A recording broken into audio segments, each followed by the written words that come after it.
kinnitame turvavööd ja lendame täna igal pool üle ilma, sest me oleme hetkel Ilmaküla eestlaste näituse juures Vabamus ja siin on 2 kuraatorit, Terje Toomistu ja Ede Shank-Tamkivi. Mina olen kirjastaja Epp Petrone. Tuleme peagi tagasi selle Ilmaküla eestlaste näituse juurde, aga tegelikult meid 3 ühendab midagi veel. Me kõik oleme kirjutanud Ameerikast raamatu. Mina lausa 3. Minu Ameerika 1, 2, 3. Siis Edel minu California, Terjel minu San Francisco. Kusjuures me elasime ka kõik 3 ühel hetkel aegruumis samal ajal USA-s. Sellest on küll juba 10 aastat. Ja edasi on meil pigem ju sellised külaskäigud ja kaudsete tuttavate kontaktid. Siiski me võtame selle julguse ja proovime esitada endale selle küsimuse, et mis toimub Ameerikaga. Mis värk on? Sest minult isiklikult on seda küsitud. Ja ma mõtlen, et me kõik 3 oleme tegelikult olnud oma elus sellises seisus, kus oleks enam-vähem lihtne olnud jääda elama USA-sse. Aga me otsustasime tulla tagasi Euroopasse, isegi tulla tagasi täpsemalt oma enda sünnimaale ja olla siin olemas. Ja kaudsete meetoditega hakkame siis proovima teada saada, mis seal praegu toimub. Seal Californias, minu puhul siis rohkem New Yorgis. No näiteks minu tuttavate hulgas ei ole mitte kedagi, kes president Trumpi tolereeriks ja toetaks. Ja ma arvan, et neil on väga depressiivne elu nendel minu tuttavatel. Kuidas teil? Mida teie, ütleme, sellest oma tuttavate ja külaskäikude perspektiivis ütleksite? Ma võin pihta hakata natuke kaugemalt, et kuna mina kirjutasin ju oma raamatu Seal elades, mis oligi ju tore on meenutada seda praegu, kuidas meil ju Epuga oligi koostöö selline, et mina istusin Palo Altos oma elutoas ja kirjutasin oma raamatut ja Epp istus New Yorgis ja toimetas minu raamatut ja tuletas mulle meelde iga natuke saada tagant, et ma võiksin nüüd järgmised ja nüüd näete Halloween, et vaata, et sa sellest räägid ja just, et olime samal lainel. Ja siis 2018, kui tuli teine trükk, siis ma kirjutasin talle epiloogi juurde, kus ma siis nii-öelda tagasivaateliselt, et mis selle 4 aastaga vahepeal muutus. Terje on ju kirjutanud nii-öelda täiesti tagasivaateliselt, et kogu su raamat on kirjutatud, et küll samast ajast, aga nüüd siis 10 aastat hiljem tagasi vaadates ja mulle just sinu raamatu puhul meeldiski see võrdlus, kuidas sa lähed nüüd tagasi San Franciscosse ja mis sellest saanud on. Et kui ma peaksin nüüd võrdlema, mis sealt 2018 edasi on saanud, et loomulikult Ameerika ja mitte ainult Ameerika, ma arvan, et just California on kõige rohkem muutunud.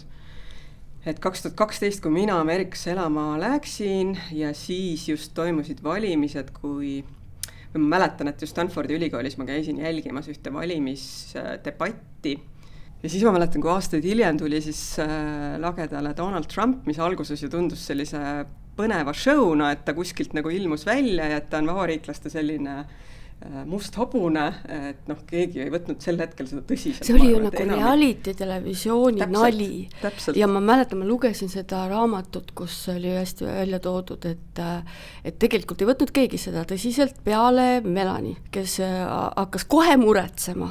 Ja kahjuks oligi temal õigus, võib nii öelda, vähemalt demokraatide seisukohalt, et tal oli põhjust muretseda. See asi läks tõsiseks.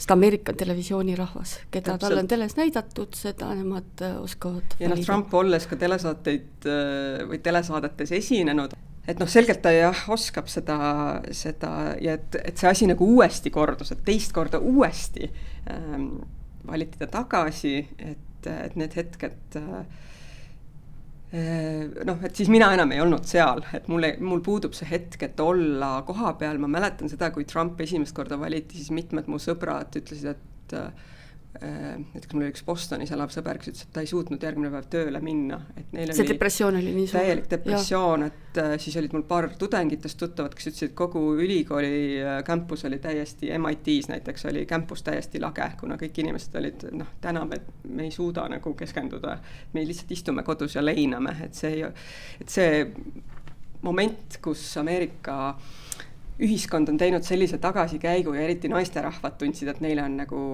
sõna otseses mõttes lahtise käega näkku löödud, et mees, kes räägib tele-eetris sellest, kui tore on naisi krabada teatud kehaosadest, et selline inimene nüüd esindab seda riiki, et ja Kanada migratsioonisait olevat kokku jooksnud suurte küsimuste peale, et liiklus läks väga suureks. Aga kusjuures on ikkagi see, et me näemegi seda enda Ameerikat, aga kusagil on see teine, see nii-öelda siis punane, ehk vabariiklik ja need nii-öelda swing states, kus ongi siis need, mis tegelikult otsustavad eelkõige, et kuidas need valijamehed siis reageerima hakkavad ja nende pärast ju käiski kogu see mäng eelkõige. Et kuidas nemad saavad otsustada siis ikkagi, et neile see meeldib. Jah, et võrdluseks näiteks meil siin Vabamus korraldame ka siukseid noortele ühiskonna elust huvituvatele tulevikumõtlejatele üritusi ja eelmine aasta me tegimegi vahetult enne presidendivalimisi siin ka ühe presidendivalimiste läbimängu, kus siis Eesti gümnasistid said valida just nagu nad oleks Ameerika valijamehed oma eelistuse põhjal Ameerika presidendi.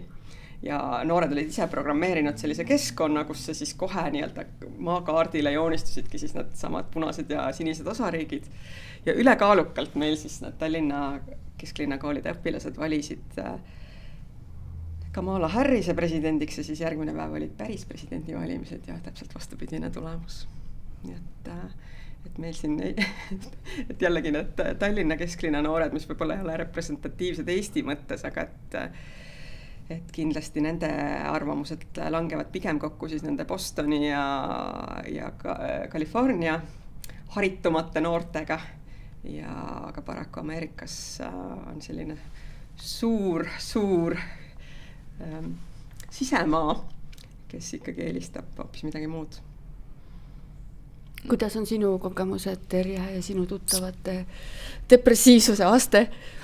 No ma mõtlen oma ajale tagasi 2013-2014, et see oli selles mõttes selline magus Ameerika aeg, kui tõesti esimest korda oli see mustanahaline president ja kõik tundus nagu võimalik ja meie nagu Berkeley ülikoolis ikkagi ei näinud seda veel mingisuguse erilise suure võiduna, et nüüd on see Obama president, et see on küll representatsiooni nihe, aga see ei tähenda, et me ei peaks jätkuvalt võitlema süsteemse rassismi vastu.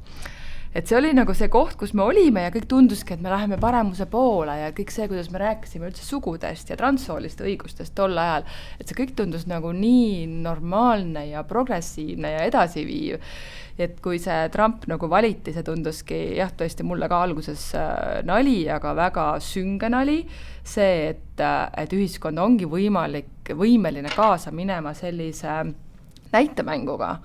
Ja mis oleks nagu parim vaste Trumpile kui see, et ta on con artist, et ta on suutnud nagu väga hästi kehastada mingisugust tüüpi, kes etendabki paljudele ameeriklastele võimusümbolit, äge, pikk, ütleb, mis ta mõtleb, rikas, tegelikult on pärinud kogu oma selle varanduse, mitte oma tööga selle teeninud, et ta on nagu suutnud seda mängu nagu väga võimekalt mängida, mis ongi nagu see õud selle taga.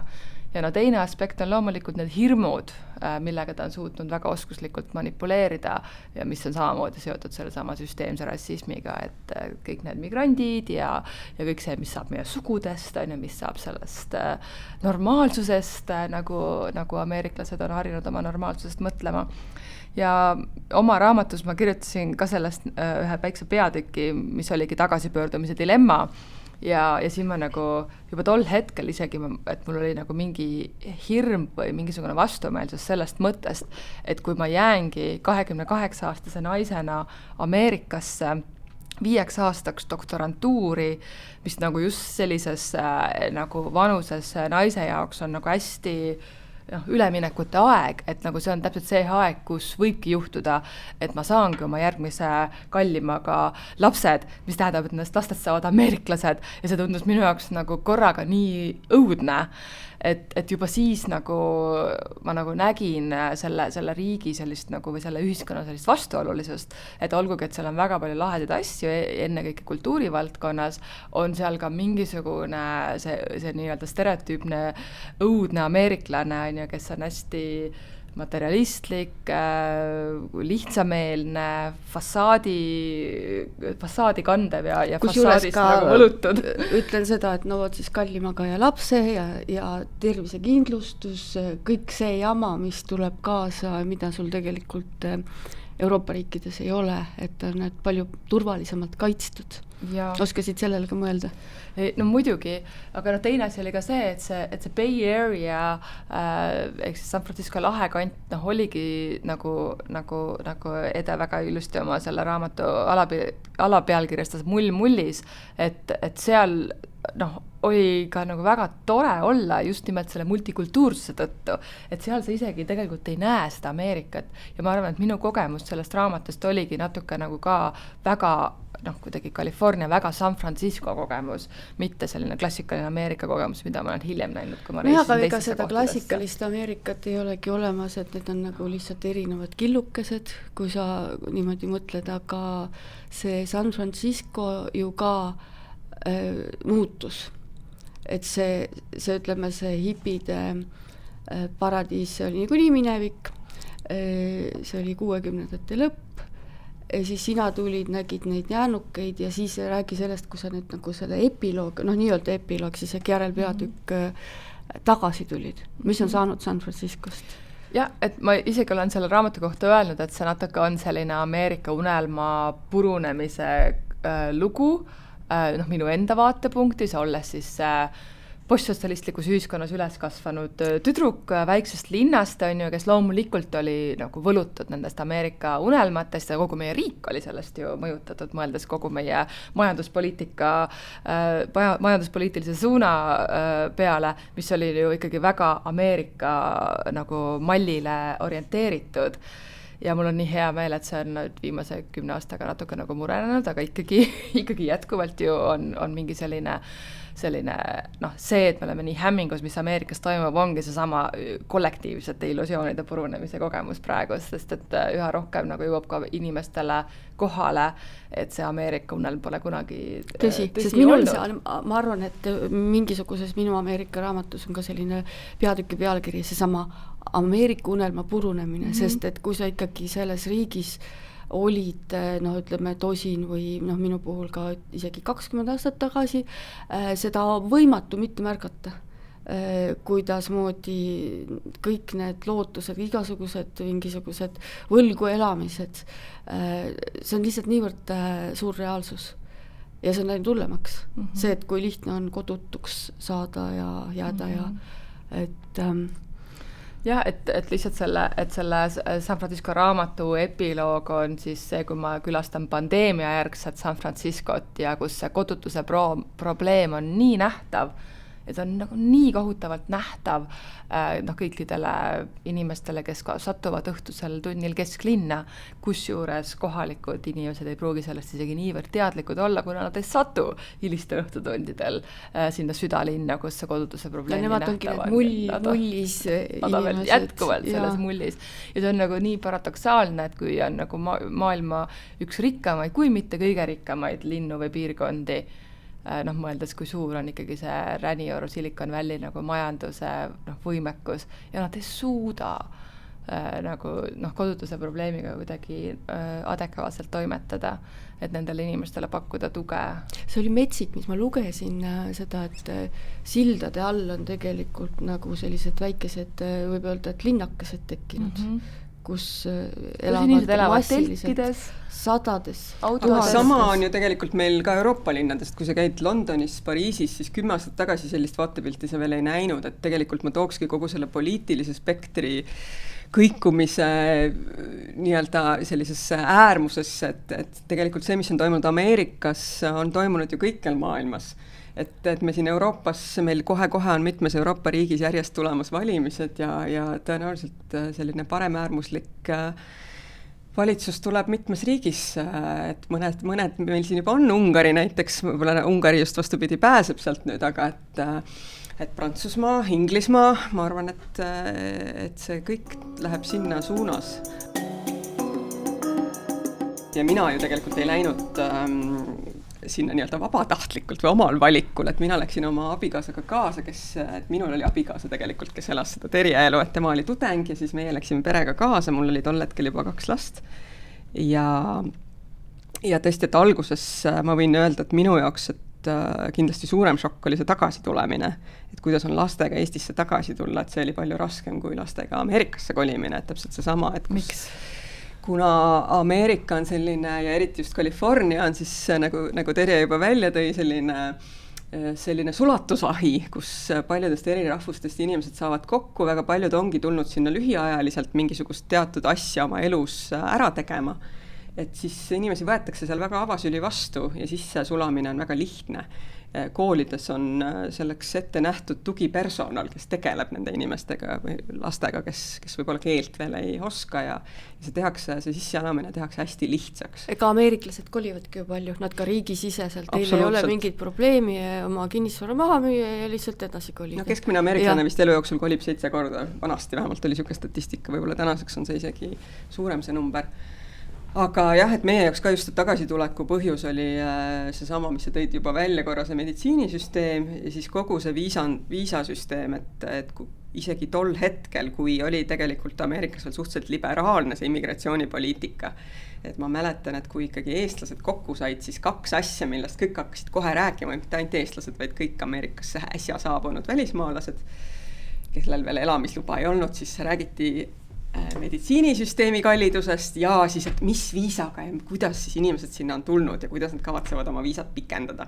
Või kes siis on juba loteriiga lootmas endale rohelist kaarti võita või on siis veel mis iganes alalise elamisloa taotlemisega tegelemas. Aga et minul oli tol hetkel, et ma läksin ju ajakirjaniku viisaga üldsegi suure lootusega töötada Eesti Rahvusringhäälingule nii-öelda väliskorrespondendina. Aga see paraku ei realiseerunud, Aga mis ei realiseerunud, et sul ei olnud võimalik teha neid klippe või sul see viisa kuidagi vist ei, viisa, sellega oli veel omaette, sellest on mul ka raamatus üks peatükk, et kus mind kuskilt sõprade pulmast tagasi tulles Belize'ist võetigi Texases ei lastud edasi mind kinni ja loodeti minu abil siis mingisugust päevakvooti täita.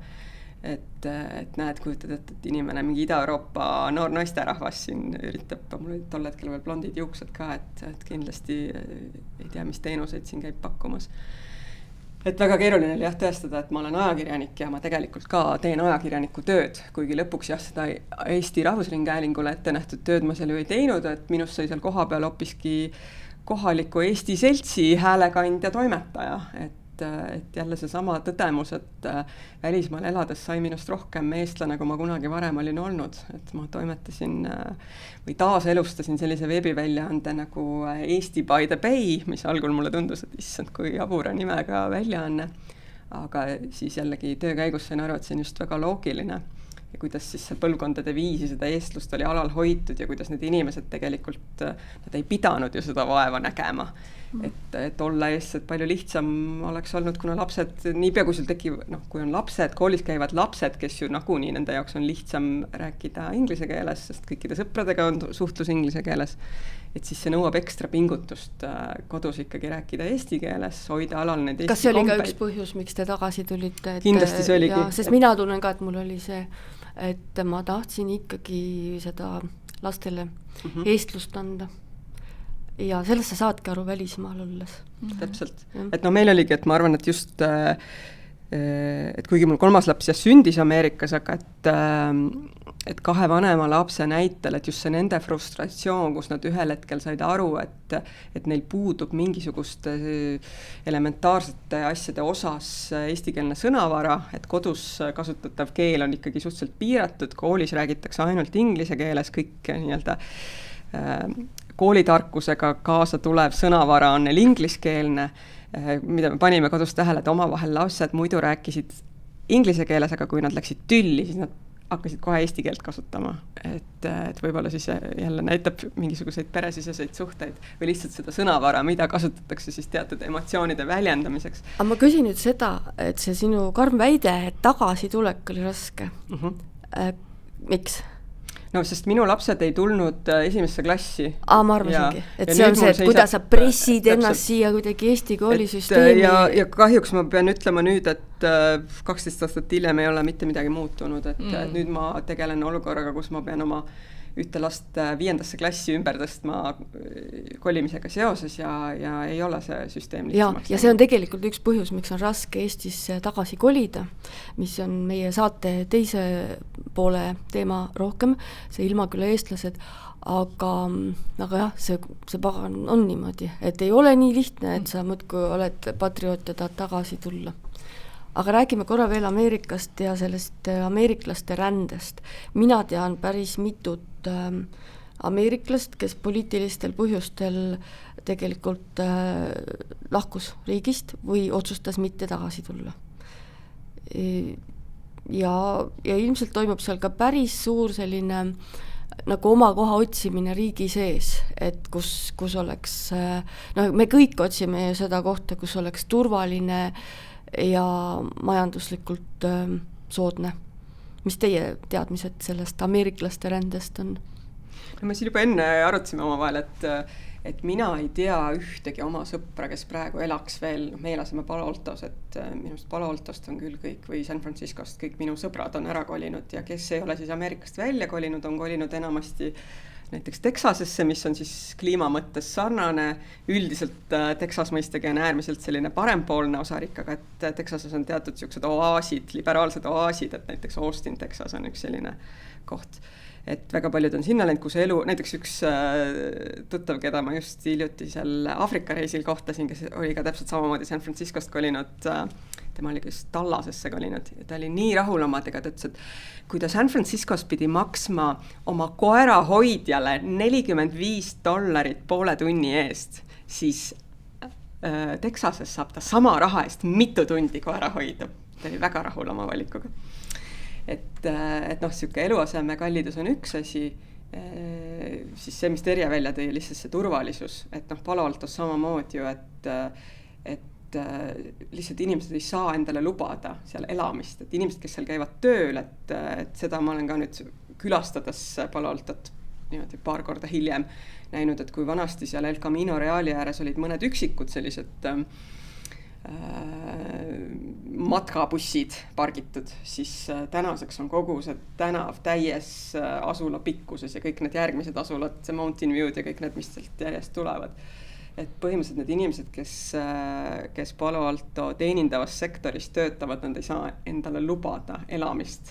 Ja samamoodi meie kodutänaval näiteks oli üks matkabussi park, kus olidki siis inimesed elanud, kus oli kuskil 50ndatel loodud park juba, mida siis taheti ka laiali lüüa, et sinna kinnisvaraarendust teha ja siis toimus seal suur selline protestiaktsioon, seal hulgas üks Stanfordi ülikooli professor viis läbi ühe küsitluse, kus ta tõestas ära, et selle piirkonna eluks hädavajalik on, et need inimesed, kes suudavad või pakuvad olulisi teenuseid, et nad saaks ka selles piirkonnas elada, et nende lapsed saaks seal samas see on üks asi, mis on Ameerikas tore minu meelest, et just, et kõik lapsed käivad elukoha järgses koolis, et sa tõestad ära, kus sa elad ja sind pannakse kodule lähimasse kooli, et sa ei pea kuskil teesklema ja mingisuguseid, nagu meil siin Tallinnas on, et Pikale tänavale igasse korterisse on 30 alaealist sisse kirjutatud, sest kõik tahavad eliitkoolides käia.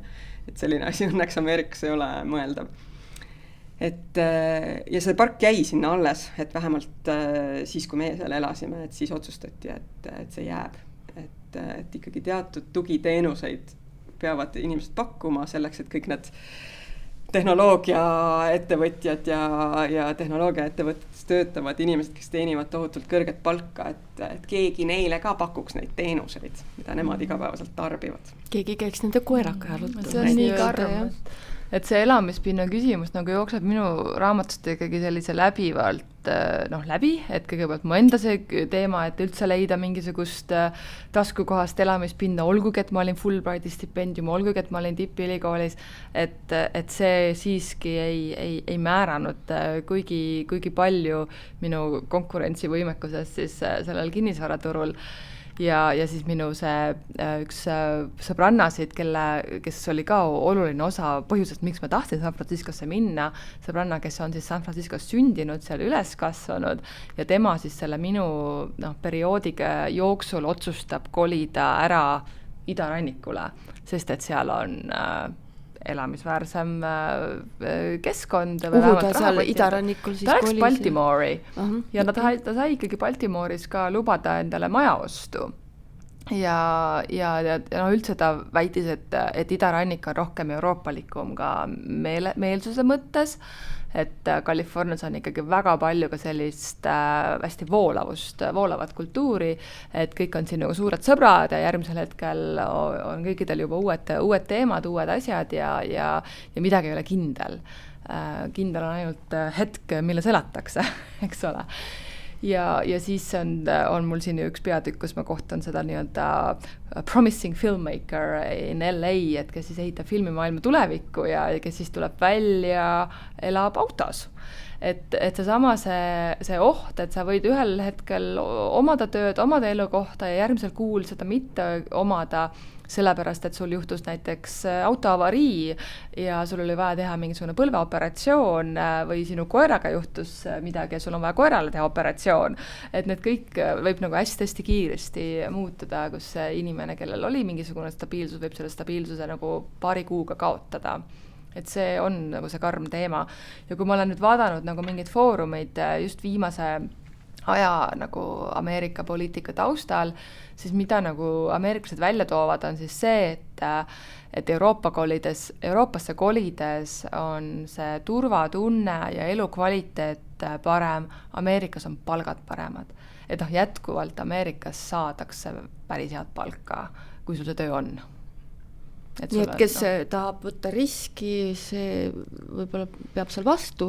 Aga kes maksabki selle raha ära, et ma mäletangi, et seal samas Palo Altos mingisugusel aia peal sattusin mina vestlema ühe arstiga, kes oli eluaeg töötanud Palo Altos arstina ja siis kurtiski, et täna ta ei saaks endale oma palga eest osta seda maja, kus ta elab, mis olid, Palo Altos enamik maju on siuksed sõnates mõttes meie mõistes nagu kuurid, et papist ja vineerist kokku taotud, et kui juhtub maavärinad, siis maja kukubki kokku ja on väga lihtne seda uuesti üles ehitada. Aga et kõik ümberringi on kokku ostnud, need samad tech prod on need majad kokku ostnud, mis on tõstnud hinnad nii palju üles, et siuksed lihtsa töötegijad nagu arstid ei saagi endale enam lubada kinnisvara. Et see juba näitab, kui ebanormaalseks see süsteem on muutunud. Kui me proovime nüüd vaadata ameeriklase maailmapilti, me pigem proovime võib-olla vaadata sellise meie moodi ameeriklase, aga võib-olla ka vabariiklase. Milline see Euroopa tundub ameeriklasele?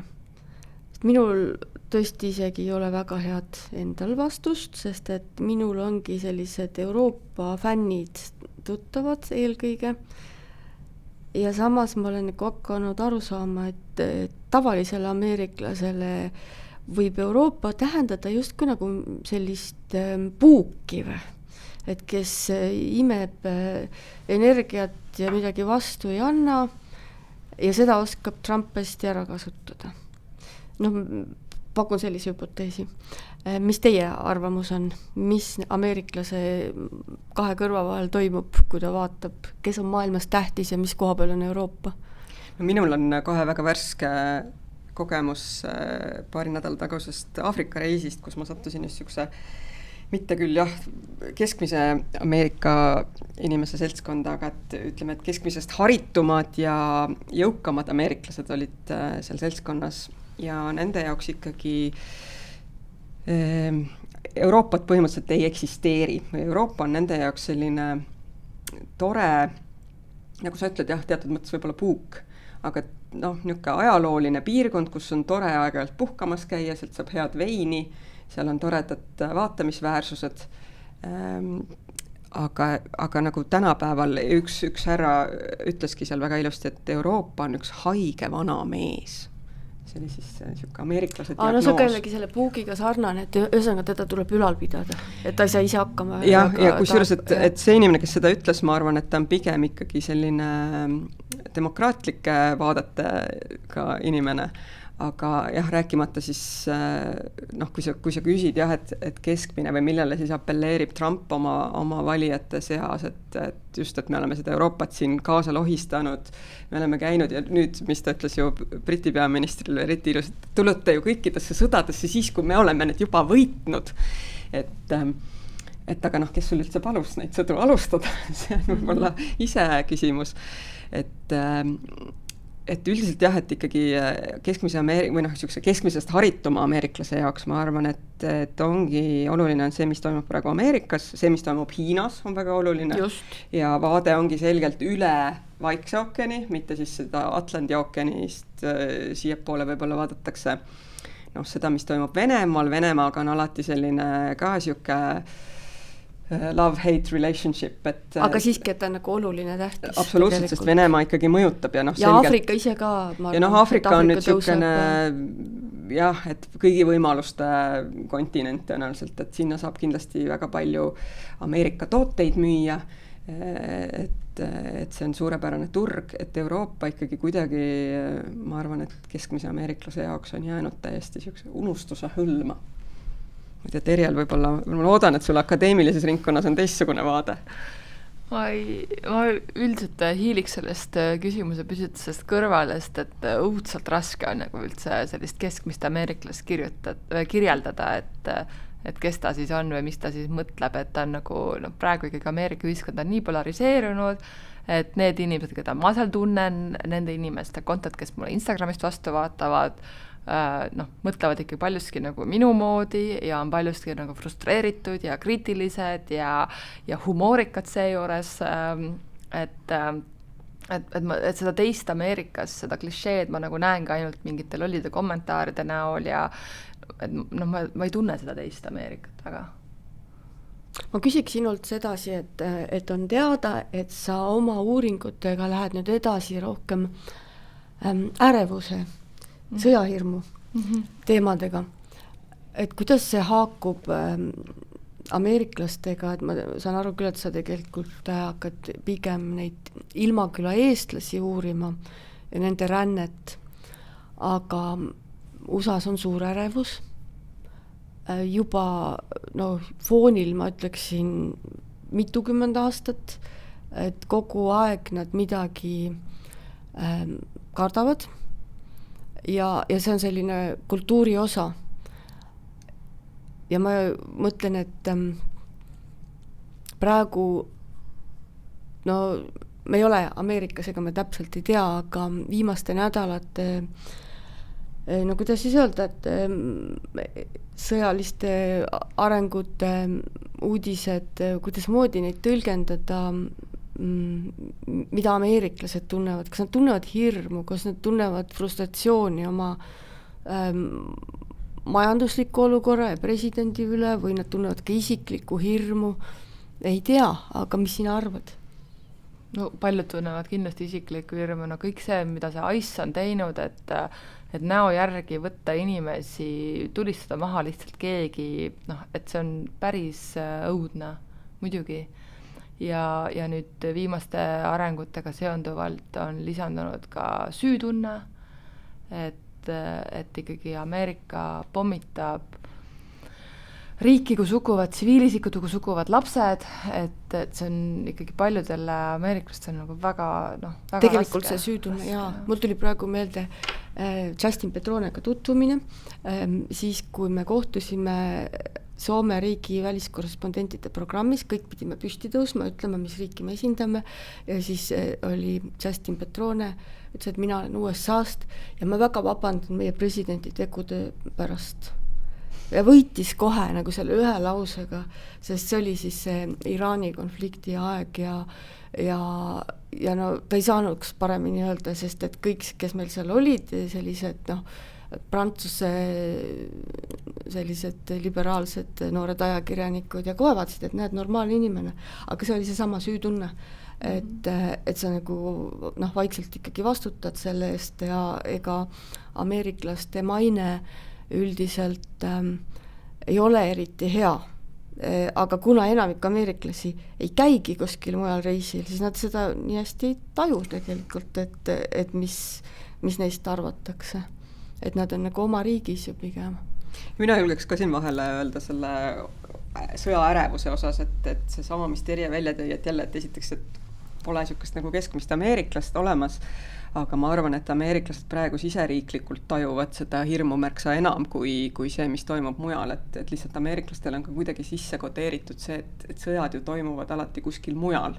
Et Ameerika käib aktiivselt lahendamas konflikte mujal, et see on nüüd selles mõttes esmakordne või tegelikult algas see ju selle varasema Trumpi esimese või mitte tagasi valimise aegse üleskutsega siis tulla, et jõuame selleni ka, et ma arvan, et sellest hetkest tekkis ameeriklastesse ärevus, et tegelikult just, et võib puhkeda kodusõda, et ma arvan, et seda nad kardavad märksa enam kui, ma ei tea, kas 3. maailmasõda või et kuidagi ameeriklased on nii harjunud sellega, et me oleme selline maailma politseinik, me käime mujal lahendamas probleeme, aga meid see otseselt ei puuduta. Mm-hmm. Et see tunne, et tegelikult, et sul kodumaal ei ole turvaline, sest inimesed, kes peaks tegelema sinu enda kaitsmisega, tegelikult ohustavad su enda turvatunnet, et see on, ma arvan, palju hullem tunne. Ja mõeldes nende eestlaste peale ka, kes seal Põhja-Ameerikas on, et kui oli see minu noortest eestlased tehtud dokumentaalsari Piirideta põlvkond esilinastus, siis filmijärgses vestluses osales Maur Mere, kes elab oma perega Kanadas ja kes on kogu aeg nii-öelda nagu suund Eesti poole ikkagi olnud, et nad ühel hetkel tulevad tagasi ja plaanivadki tagasi tulla, aga et nüüd nagu selles olukorras, et kas Eestis nagu olla hirmul Venemaa tõttu, aga Kanadas on nüüd ka tekkinud täiesti reaalne hirm oma naabri suhtes, et ta ei osanud nagu valida, et kummas kohas siis tegelikult nagu turvalisem on, et mõlemal pool on naabriks mingisugune kohutav aferist. Ja siis need ameeriklased ka ju, et mulle meenus ka intervjuu, mis ma tegin Maria Minervaga, kes on pikalt olnud Los Angeleses ja seal ka ikkagi, ma saan aru, et paberitega kohal olu endale garanteerinud, aga et tema nagu kirjeldas oma intervjuus seda, et kuidas teised ameeriklased vaatavad tema poole niimoodi nagu peaaegu et imetlusega või et kui tore, et tal on nagu kuskil kukla taga või selja taga ikkagi mingisugune normaalselt funktsioneeriv riik, kuhu hädakorral võib tagasi pöörduda Eesti. Kusjuures see on tekkinud ka viimasel ajal minu vanemal tütrel, kes juba noores eas ikkagi ütles, et tema on ikka Ameerika tüdruk ja nüüd on tal boyfriend ja nüüd on tulnud see mõte, et aga äkki me isegi teeks kunagi nii, et me tuleme hoopis Eestisse elama. Siis ma arvasin, et ma olen oma tütre ikkagi New Yorgile kaotanud, aga need hakkavad tulema reaalsused sisse, mis on seesama tervisekindlustus ja sotsiaalne turvatunne ja järsku tundub, et see pisike Eesti kaalub üles. Sest jah, nii ta on. Funktsionaalne normaalne riik. Sa saad ikkagi loota riigi abi peale mingites olukordades, kus on nagu normaalne ja kus sa võid olla enam-vähem kindel, mida homne päev toob, rääkimata muidugi seoses meie suure Venemaaga, jaa. Sellest me räägime hetke pärast. Aga siis me võib-olla jõuamegi selle meie näituse teemani, et Ilmaküla eestlased ei räägi ju ainult eestlaste minemisest, vaid räägib ka tagasi tulemisest. Aga ma saan aru, et te tegelikult kogute jooksvalt kõigi lugusid, kellel on seda Ilmaküla eestlasi suguvõsas, need võivad olla ajaliselt mis iganes ajal juhtunud lood. Absoluutselt.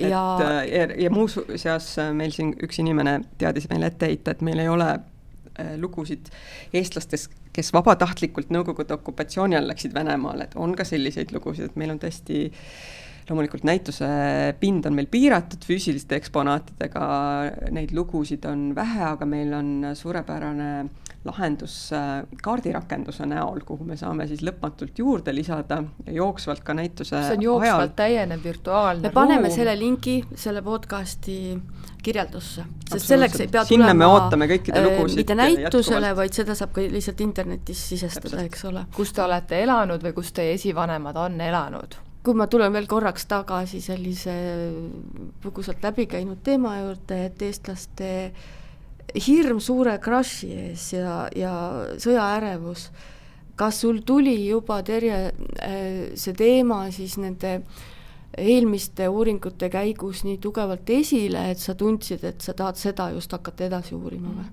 Ma ei saa öelda, et see tuli nüüd nagu nii tugevalt esile, aga ma arvan, et mida nagu minu projekt võimaldab nagu välja tuua, on see, et see sõjaärevus ei ole tekkinud tühjale kohale, vaid kuna ma olen ju enamik intervjuusid läbi viinud enne Venemaa täiemahalise agressiooni algust, aga et just see on nagu selle projekti tugevus, et mul on võimalik nagu näidata, et kuidas juba enne kogu selle põlvkonna üleskasvamise käigus oli selline ärevus selle Venemaaga seonduvalt ikkagi olemas ja paljud rändekäitumist mõjutas see, kui võib-olla mitte peamise põhjusena, aga natukene ikkagi, et minu intervjueeritavad oli küll neid, kes ütlesid, et nad olid väsinud sellest pidevast sellisest hirmutundest, mille nagu taustal nad üles kasvasid ja nad tunnevad ennast seevõrra kuskil Lääne-Euroopas palju vabamalt, et nad ei pea mõtlema selle ängistava rahvuskultuuri nagu peale.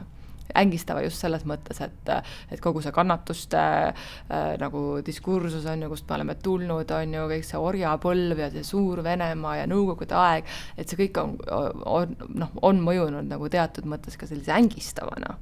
Kuigi see võib-olla teeb meid ka eriliseks, on nagu ka tunda sellist väsimust. Ja nüüd muidugi selle sõja algusega seonduvalt see väsimus sellest sõjafoonist on nagu palju rohkem nagu igapäevaselt nagu tajutav.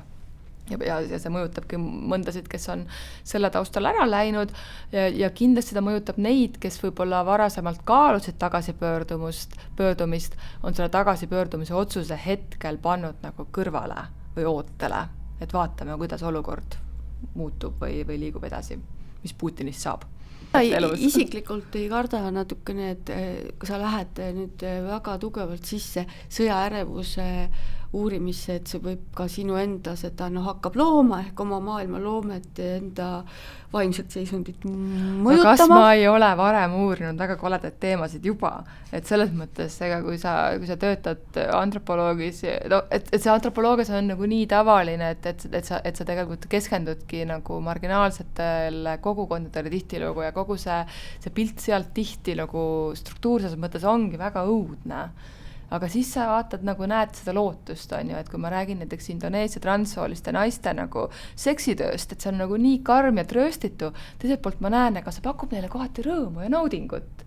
Ja võib-olla ma kirjutan artikli, kus ma toon ka selle välja ja see ongi nagu panus sellesse asjas, et minu meelest tuleb nagu nii teadustöös kui ka loomingulisest tööst nagu tähelepanu pöörata loomulikult sellele struktuursele ebavõrdsusele ja õudusele, aga teiselt poolt nagu näidata ka neid utoopilisi visioone ja seda, kuidas inimesed kogevad rõõmu ja naudingut, et see on nii oluline minu töös nagu mõlemat poolt siis silmas pidada. Ja mina võin öelda oma töös samamoodi, et me siin Vabamus ju ei keskendu ainult sellele, et rääkida, milline kurb saatus on Eestil olnud, kuidas meid on siin muudkui okupeeritud, et me ikkagi keskendume just sellele vabaduse poolele, et kuidas me saime vabaks, et see oli, Eesti oli eriline selles paljudest teistest riikidest olime me erinevad oma taasiseseisvumises, kuna me ilma tilkagi verd valamata laulsime vabaks, laulsime ennast võtsime vabaks. Kätest kinni. Just, aga et millised vabadused meil, mida me võtame tänapäeval iseenesestmõistetavalt ja kuidas me iga päev peame selle nimel tööd tegema, et Eesti oleks vaba, et meil oleks need vabadused, mida me võtame iseenesestmõistetavana. Et tegelikult ühest küljest on see suur privileeg, teisalt suur töö. Ja tegelikult see nime muutus oli ju okupatsioonimuuseumist sai Vabamaa. see oli me ka oleme ilmselt selle jätkuvalt, see paradigma, okupatsiooni osa on seal veel sees, aga me pigem jah rõhutaks seda vabaduse paradigma poolt. muutus oli minule küll täiesti tunda, et ühel hetkel sai sellest nagu kurjuse kantsist sai järsku see teine vaatenurk, et vabam. Ja tegelikult see toob meie ju selle podcasti nii ilusti kokku, kui me alustasin Ameerikast, mida see Ameerika praegune nagu olukord meile näitab ennekõike.